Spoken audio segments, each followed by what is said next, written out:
Hey Jess, how are you? Welcome to the More Than a Mother podcast. I'm okay, thank you, Lawan, and thank you for having me. I'm so glad to have you here with me today. And before we get started, if you could just take a moment to introduce yourself to the audience and just tell us a little bit about who you are and what you do. I am Jess Johnson, wife, girl mom, sister, friend, daughter, all that good jazz, and founder and CEO of Alex and Olivia Consulting Company. That is awesome. And you are a girl mom, so you have all girls. I do. I have four girls Wow, and a four. granddaughter. Oh, wow. hmm I only have two girls, so I can't imagine life with four girls. It's interesting. I'm sure it is. Well, I thank you so much for joining me today. Now, before we get started with everything, I just want to briefly kind of walk through your transformational journey, your aha moment that kind of put you on the path that you're on today. So, if you could just share with us a little briefly about that moment or moments and your journey and just how you got to where you are today. Yeah, it's definitely moments. The first one came pretty young. I had a I don't want to say turbulent, but less than picture perfect upbringing. And I remember by the time I got to junior high, I was really aware of the fact that I wouldn't be where I was if it weren't for the people who stopped and helped me along the way. And as I got older, that kind of grew and progressed into the ways in which I wanted to work with women and I wanted to work with young girls. And I wanted to have, I call it a center. I wanted to have my center, and the girls and the women would be my girls, and there would be different workshops and mentoring and coaching and life skills and so many other things just to help them get unstuck and move forward in life. And then when I began my career, and I would just watch the way people would do business and watch the ways in which people would need support and that they weren't getting. Things just kind of fell into place and the vision began to get a little more clear. And I've talked about coaching and consulting for a while. Like anybody who knows me knows that when I say retire, I mean I am no longer working for somebody else. I'm working for myself. So my goal was always to retire and consult. I left my corporate job last year. I'm one of those people that COVID changed my life forever. And I was just like, you know what? I am going to get serious about living a life of service. I started working for a nonprofit, and literally, I woke up January 2nd. I don't know what happened when I was asleep that night, but I was like, it's now. This is the time. I'm doing this. And the road has definitely come up to meet me. There have been some challenges, but I'm grateful. I'm grateful to have the opportunity to serve on a larger scale than what I've been doing in my professional and personal life thus far. That's wonderful. That sounds like a great kind of journey and transformation to be on from the time you were younger to the time that you have now grown into an adult. And you did mention that COVID kind of changed your life forever. So there are probably a lot of moms, a lot of women listening that went through their own kind of pandemic experience, or they may be still going through type of a pandemic experience. And it really is altering their life. But it seems like you were able to take COVID and kind of make the best of this situation that you're in. So if you don't mind, if it's okay with you, if we could kind of dive into how did COVID exactly impact your life? Because you said that you left your corporate job and switched jobs. I saw my family every day, which definitely had its moments. But fortunately, we have a basement and a backyard. And it was something that I had been wanting for a really long time. That extra time, the ability to cook breakfast, to make dinner, to do different things with them. And I was just reminded of all that I had missed. Um, I know for me anyway, I've faced certain hardships in life financially, and I definitely adopted that never again mindset. And it caused me to sacrifice things that I realized should have never been sacrificed. I sacrificed my family on the altar of getting ahead. And at the end of the day, it broke my heart when I realized it wasn't worth it. So having that time with them, having the time away from the office, even though I was still working, I really was forced to stop and take stock of not just what matters, but what I want to do now. I felt like I was standing on top of a hill and I could see everything that was behind me while having the ability to create what was in front of me. And I ultimately decided that the price was too high. I declined a $40,000 raise, which some people have told me I was crazy for. But what good is a six-figure salary if I hardly get to see my family? I don't get to enjoy the money that I'm making because when I'm on vacation, you're calling me, you're emailing me. There, my job came with a level of accessibility that I was just no longer comfortable with. Yeah, and I mean, that's good. I feel like a lot of people listening can kind of relate to that because there are a lot of moms that are in the corporate world and kind of get caught up in that corporate hustle and the demands of the corporate world. And Mhm. as you said, COVID really put a stop to a lot of that. So people were home, we were working from home, and some of us still are, figuring out how to navigate corporate life and family life all at the same time. And from what I'm hearing you say, you kind of started to, like I said, take stock and realize there's more to life than this corporate hustle. There are some things that money just can't buy. Spending There time is really are. priceless. Right. Spending time is priceless. Making those memories is priceless. And it sounds like even though the pandemic has been a horrific experience for a lot, it sounds like in this time you were able to kind of slow down. I definitely was. And, the jump cost me something financially, but I get so much more in return. And in addition to the family time and the personal things, I work for a wonderfully diverse company. In fact, I've never had an experience like this before professionally. And when I go in just to be seen, just to not have to worry, is my hair too curly? Is my style too ethnic? Do I look too this?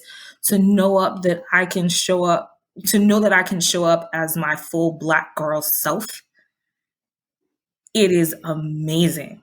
And I wish everyone could experience that. Right. That is truly empowering because we hear about these corporate cultures that are making people change their hair. You can't wear it natural, have to change your appearance and things like that. And you're being made to kind of adapt and fit into whatever this corporate culture is. And it Mhm. sounds like even though you turned down money, you declined an offer, like I said, you took the jump and you went to a nonprofit job, as you had shared with me off of this call, that pays less, and but you're finding that you have more joy, more peace, you're feeling empowered, and you've also Yeah. found a way to make time for your dreams and goals. Yeah. And I wouldn't have this time if I was still there. I'd be just getting off of work. Right. And that is true. And I don't think people realize when we're caught up in that hustle, yes, we have to do what we have to do to survive. But if it's making you miserable, if you don't have time for your family, I think it's good to kind of stress that there are options out here because at the end of the day, the money, my opinion is the money's going to make itself no matter what you're doing. Your needs are Hmm. going to be met the way that they are going to be met. So whether you are out here killing yourself at a corporate job or you're working for a nonprofit, whatever it is you're doing, your needs are going to be met. And you don't have to sacrifice so much of your family to have your dreams and goals, especially if it's making you miserable. You're missing out on family moments. You probably look back and you're like, hey, my kids are grown now, and I've Yeah. missed so much. Hmm. That's exactly how I felt. And I remember there were times where I would look at my kids and my oldest daughter is going to be 21 and I would cry and it's like, did miss so much. And for what? And personally speaking, it had a lot to do with fear. I didn't see that there were other options. I didn't think that I could really actually get paid to do something I enjoyed. That was for other people. That wasn't for me.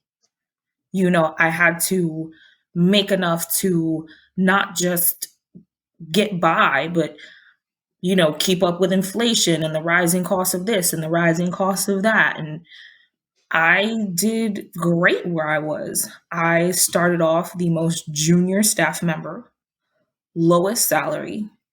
By the time I had left, my base salary was more than double my starting salary. And I did that inside of 5 years, plus some pretty nice cash bonuses. And I was and still am proud of what I accomplished, what I was able to help build, the skills that I learned. But it was time for me to move on. And that's exactly what I said when I gave notice. It's not anybody's job to say, hey, Jessica, you can go pursue your dreams now. It's okay. Are you looking for a speaker for your next in-person or virtual event?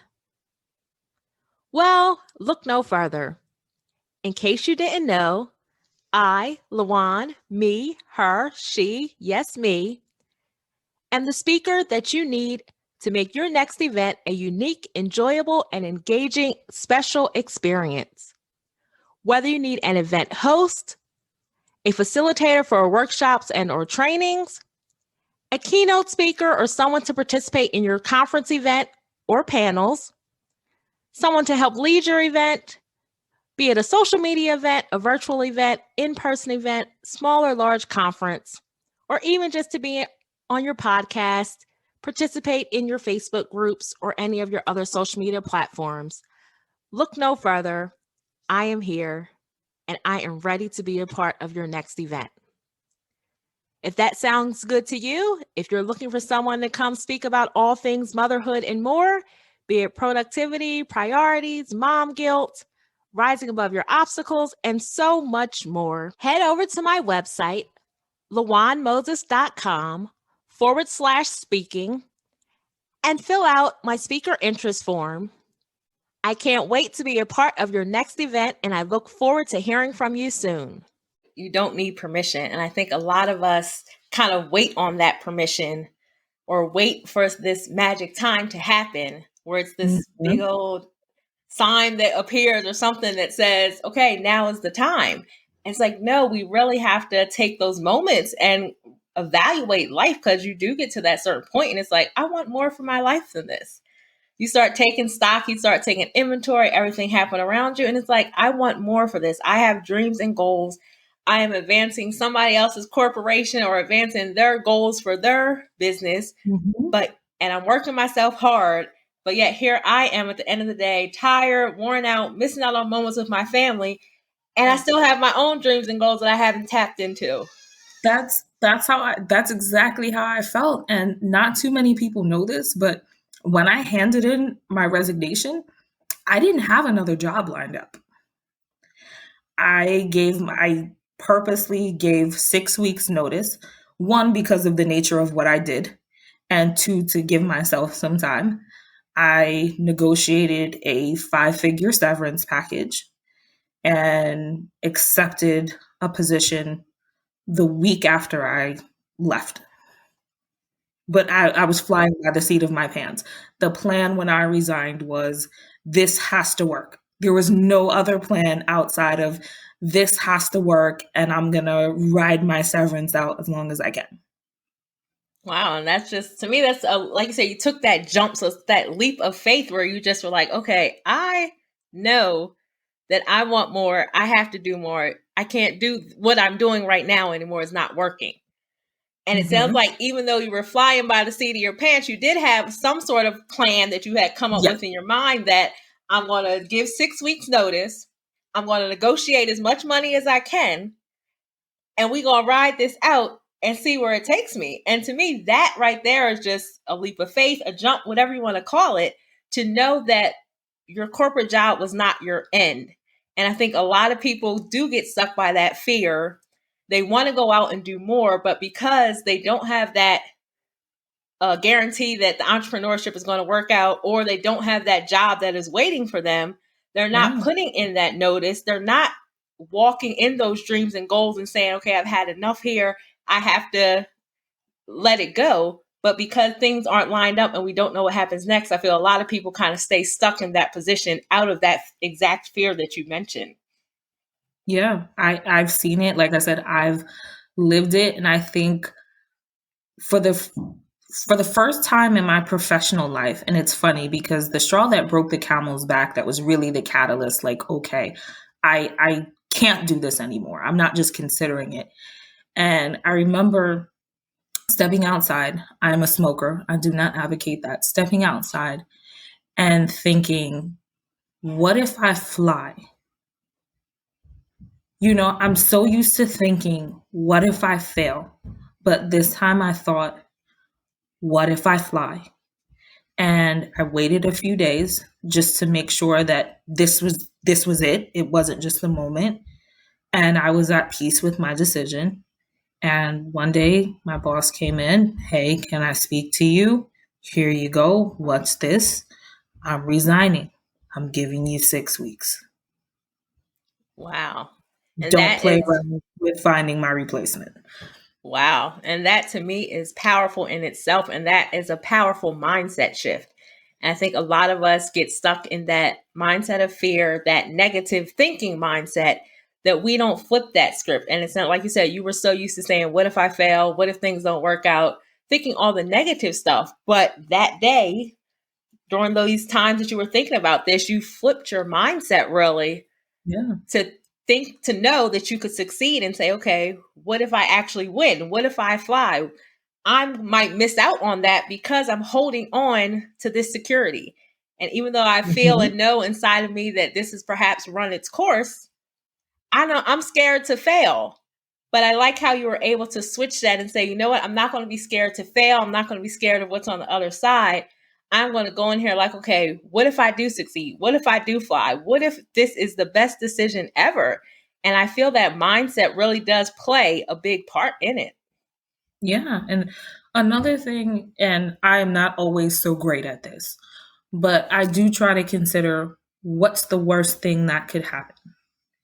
And for me, the worst thing that could have happened was I didn't find a job. I was unemployed for a prolonged period of time. I lost, I lose housing and possibly end up in a shelter. And it's like, okay, even with that, we're still alive, we're still well, like there's a way to get out of that situation. And I know that because I've done it before. So while it's not a situation, like I said earlier in our conversation, that I would ever want to be in again, I know it's one that my family can survive and overcome. Right, because you've been there before. And I think that speaks a lot to it, how our previous life experiences play a role in kind of decisions that we make as we get older. Because with you having walked that path of not having housing, as you said, being in a shelter, you saw before how you got out of it. So you were able to know that if it came down to this, I have the skills. I'm older now, I'm wiser now. There are more Yeah. resources most likely out here now that if it did come to this, I got out of it before. So I know that I can get out of it again. Yeah. And I've got more professional experience and I looked at it too. Um, I could have chosen to stay. Well, I made a lateral move. I am working in the same profession. Um, I could have chose to stay in that particular niche of the industry. And I just didn't. I didn't. It wasn't that I didn't want to be where I was. I didn't want anything to do with it and still don't at all. I don't want to work at that level because they're just industry standards that I don't want for my life anymore. Don't call me at 1 o'clock in the morning and expect me to pick up. Don't email me and expect an immediate reply. It's not Right. going to happen. Right. And I feel that a lot of people don't realize how much stress, how much additional pressure that kind of puts on. And as you said, you have the ability to still work at that level. But from what I'm hearing you say, it's like you're choosing your peace of mind, you're choosing your life, you're choosing your family, you're choosing your dreams and goals over any amount of money, over any amount of success, any amount of titles. Really, at the end of the day, that peace that you have cannot be bought. And that is what I'm hearing you say No, through this, that it's like, okay, I've set boundaries. I know now at this point in my life what I will accept, what I won't accept, what I can handle, what I won't handle. And to me, having those boundaries and then also sticking to them, even though it was a scary move to make, that peace that you're getting is just really priceless. it is. It is. I look at pictures of myself from last year and I'm like, even regular photos, and I look at pictures of myself since I left, completely different. My skin is brighter. I lost weight. I'm just happier overall. It really was like a weight being lifted off my shoulder. And the other aspect was I truly, like I said, I want to live a life of service. I wanted my life to mean something. I did not just want to make money for other people. Um, so what I'm doing now is I'm an assistant building director for a nonprofit who uses the housing first model. So it's affordable housing and homeless services. So I literally get to help people for a living. I get paid to do something that I really do actually enjoy. And when I see those people coming in from the shelters and they're crying because this is their first home in ever, or this is their first home in years, you can't put a price on that, especially when you know what it feels like. That's true. And that is very true. And speaks to the fact that you can still work that 9 to 5 and do very rewarding work and be of service and get paid to do it. And then also build your dreams and goals in the process. So there is room for both. And you can Yeah. make your 9 to 5 part of your dreams and goals, I feel, because there's a lot of rhetoric out of here, a lot of people that are just telling everyone, quit your 9 to 5, go into entrepreneurship full time. That's the way to be successful. That's the way to do it. But I love having conversations with people that are working 9 to 5, loving the work that they do in their 9 to 5, and I then do. also they're still building their businesses, still having their own businesses, making their own money, but being able to show moms that you can still work for somebody else, be completely content. And it doesn't have to be an either or situation. Yeah. One day I hope to transition, but it's not now. And I hear a lot of people talking about the financial aspect of it. And don't get me wrong, I like nice things. I always have. Money makes the world go round. We all have bills. But for me, and especially when it comes to my business, money is a byproduct. It's a manifestation of my gifts, my talents, my abilities, my call. It's like you do work, you get paid. They go hand in hand. Nobody works for free, and certainly nobody should work for free. And I just feel like it's all different sides of the same thing. I serve here, and if it were possible, I would do it for free. That's literally how much I enjoy it. And I posted something recently saying that you are what keeps me awake. The people that follow me, the people that I'm going to be working with when we officially launch, hopefully June 1st. That's the target, and it's looking good. But yeah, that's what it's like. How can I help? How can I provide people with the tools they need to succeed, to get themselves unstuck wherever they find themselves stuck? How can I let women and girls who look like me, who look like my girls, know, hey, you're worth it. You don't have to live in the dysfunction that you were shown growing up. You can change your mind. You can reprogram yourself. You can learn a new way of being, thinking, doing. That's empowering, and a lot of young girls, teens, etc., need to hear that. Even women that need to hear that, and that is really an empowering place to come from, an empowering place to serve and pour into others. And I think it's just great how you have found a way to find a way to, you have found a way to serve within your 9 to 5, and then also are now building this business so that you can serve in a different capacity. And it sounds like you have reached that point where you're fully walking in your dreams and goals that you've had, that you said that you sat back in junior high school when you realized that you wanted to serve people. Yeah. And it's pretty cool. One of the things that amazes me, and I don't share this often, but I have been transparent with it on some of my lives. I was born and raised in the hood, Brooklyn, New York. Had my first kid at 16, had two kids by 18, dropped out of high school, got my GED, and found myself, went from working in a laundromat making $5.50 an hour in 2006 to working in the corporate offices on Madison Avenue by Central Park for one of New York's premier real estate companies in 6 years, from 2006 to 2012. I did that. By the time I left, I managed a sales team that produced 200 million minimum year over year in sales.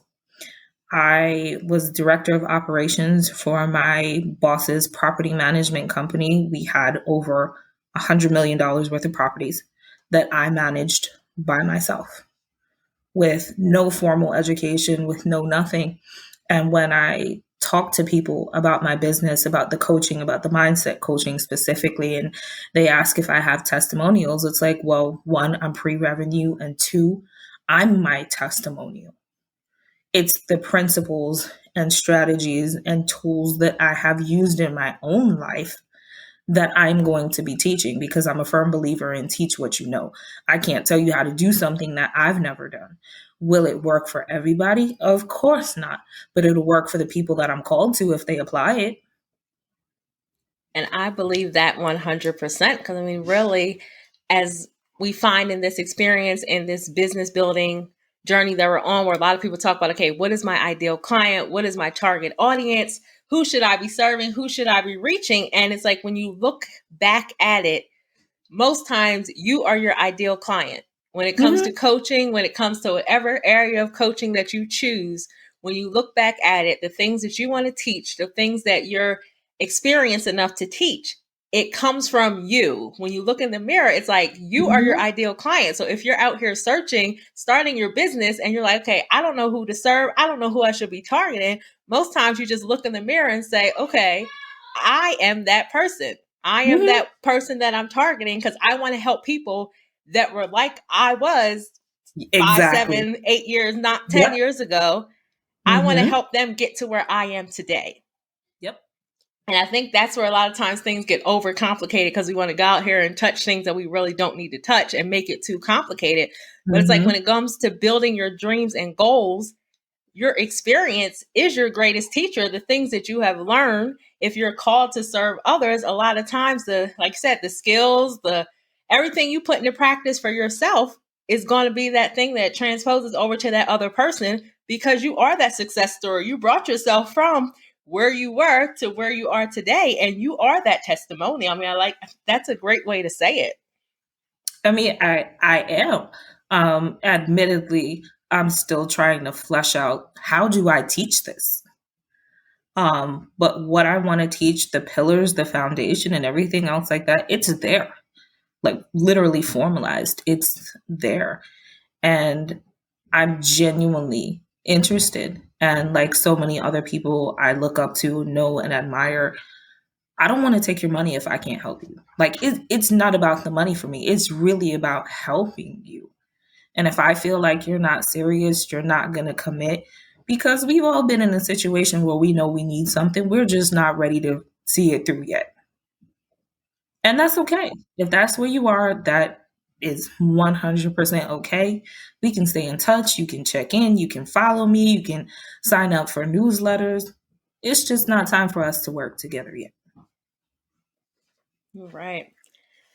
So tell me more. I know we've been talking a lot about you just starting your business, and you have your business, Alex and Olivia Consulting, and you're planning to officially launch in June. But just tell me a little bit more about that, what you plan to do or what you're currently doing. We would love to just hear more about that.